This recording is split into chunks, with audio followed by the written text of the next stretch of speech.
আজ সকাল থেকে বেশ একটা মিষ্টি মিষ্টি হাওয়া ছাড়ছে চারিদিকে, আর আকাশটাও বেশ মেঘলা মেঘলা। হ্যালো এভরিওয়ান, কেমন আছো সবাই? আশা করি সকলে খুব ভালো আছো। আর এই গরমের আর এই বসন্তর দিনে এরকম ঠান্ডা ঠান্ডা পরিবেশ কিন্তু দেখাই যায় না। আর এরকম একটা ঠান্ডা ঠান্ডা পরিবেশ দেখে কিন্তু আমি একটু ভোর ভোরই উঠে গিয়েছিলাম, আর বাড়ির সকল কাজ একা হাতেই কিন্তু আমি সেরে নিচ্ছিলাম। আমার কিন্তু গরমের দিন থেকে ভীষণ প্রিয় ঠান্ডার দিন। ঠান্ডার দিনে আমার সবকিছু করতেও ভালো লাগে আর শান্তি অনুভব হয়, কিন্তু গরমের দিনে যেন একটু ছটপট ছটপট লাগে নিজেকে। দিন থাকলে কিন্তু আমি একটু দেরি করে উঠি, তার ঠিক উল্টোটা গরমের দিনে। কারণ গরমের দিনে আসলে কিন্তু আমি একদম ভোর ভোর উঠে পড়ি। কাল রাতে মুকুট বানিয়েছিলাম, তার জন্য আমার স্টুডিওটা কিন্তু নোংরা হয়েছিল, তাই জন্য সবকিছু আমি পরিষ্কার করে নিলাম। আর আমার পাশে বসেছিল কিন্তু মা, আর আমি কিন্তু প্রচুর গরমে ঘেমেও গেছিলাম। আর এদিকে স্টুডেন্টরাও চলে এসেছে, আর আমি এদিকে স্নানও হয়ে গেছে। বাড়ির সব কাজ করতে করতে স্নান করতে করতে প্রায় 12টা বেজে যায়। তখন যেহেতু গরমের দিন চলে এসেছে, তাই জন্য কিন্তু আমি ওদেরকে উঠানে বের করে সুন্দর করে পাইপ দিয়ে স্নান করিয়ে দিচ্ছিলাম। গোলু, সোহাগ, শ্যাম, গিরিধারী সকলকে। সবার ক্লিপস তো নিতে পারিনি, কিন্তু দেখো সুন্দর করে নান্নুমুন্নুগুলো কি সুন্দর করে স্নান করছে, আর অনেক যেন আনন্দ পাচ্ছে তাদেরকে দেখে মনে হচ্ছিল।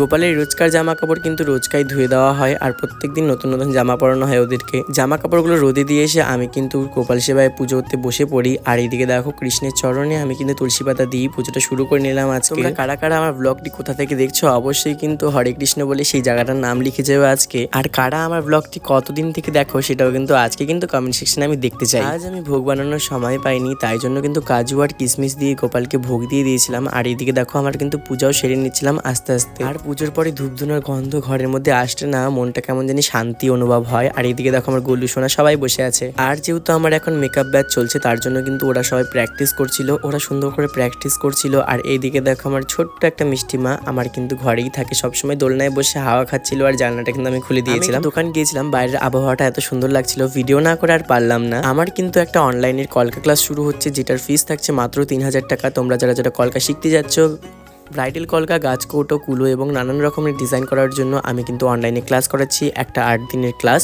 যেটা ফিস থাকছে মাত্র 3000 টাকা। কেউ করতে চাইলে অবশ্যই কিন্তু আমার সাথে কন্ট্যাক্ট করতে পারো। আজকের মতন এখানে শেষ করছি, টাটা বাই বাই।